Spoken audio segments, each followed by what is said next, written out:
My name is Somojit Ponda, roll number B19036, second sem.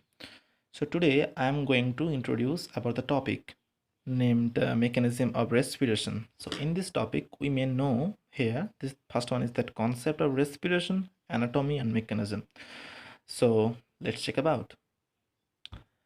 So here's the anatomical part over there. I just for making your understandings clear. So I just make this diagram here. So first one, what is respiration? Actually, what we breathe. I mean, just what we breathe and what we exhale. So these kinds of thing are really include in this respiration.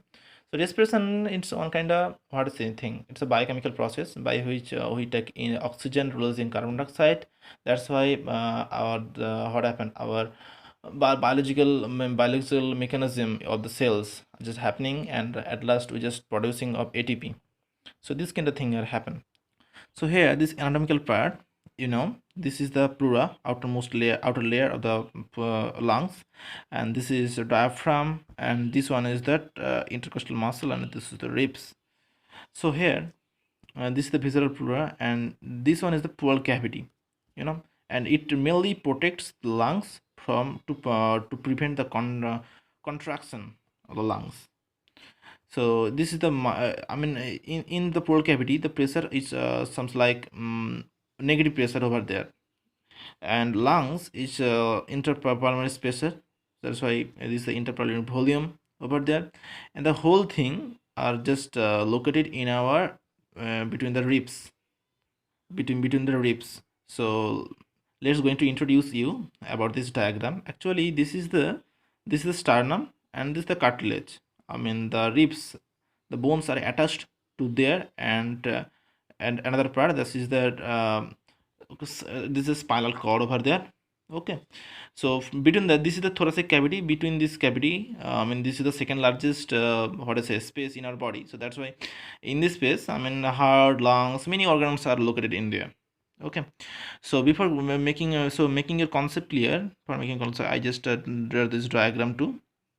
Okay, intercostal muscles over there, interpulmonary pressure is around 760 mg. So here, before going to before going to involve in the mechanism of respiration, you have to know two formula over there. First one is that all gases always just they just transfer to high pressure to low pressure. Okay, another one is that PV equals to constant. We all just know that.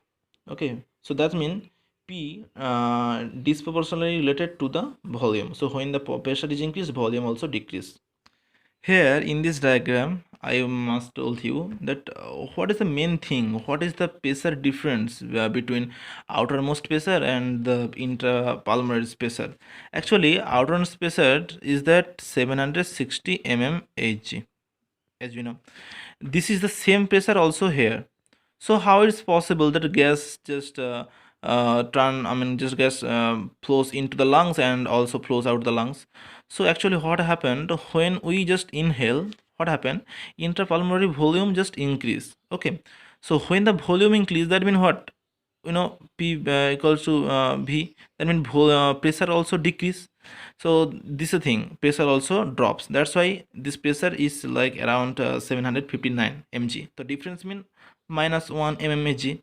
So this, for this difference, what happened, the air also, I mean mainly oxygen just flows into the lungs because of higher pressure to lower pressure. So what happens in this case, I mean the diaphragm also just what to say, constrict. Okay, so another one is that expiration, the always the same the opposite thing also happen. I mean for this I mean when just we inhale, what happened in when we inhale the 761 mmHg, also the pressure happen in there. So that's why interval volume increase, that's why interval pressure also rise. So whatever we learned, so so we have to know in make a chart, so for making our understand so clear, so for making our concept clear. So let's check about. So here it is. Actually this is the thing. I mean this I just draw this diagram. So what happened in inspiration? First of all, the diaphragm contract, I mean diaphragm contract, I mean it's just contract, is going to down. So external intercostal muscle, they also contracted, and also internal intercostal muscles, just like internal external muscle, they just relax, and the outernal contract. Okay, so you can know my hand upper part is external and lower part is internal. So when you just inhale, upper part is contracted and lower part is relaxed. The rib cage also rise, I mean the rib cage also rise. Thoracic cavity volume also increase. So as we know, thoracic cavity, I told you this is the thoracic cavity, I told you, and this is the rib cage, this is the rib cage. Interpulmonary volume increase. So when the volume increase, that means interpulmonary pressure also decrease. That's why air move into lungs, because of what? Because of higher pressure to lower pressure. Okay, and because I told you the previous slide, there's a -1 for the difference of -1 mm Hg.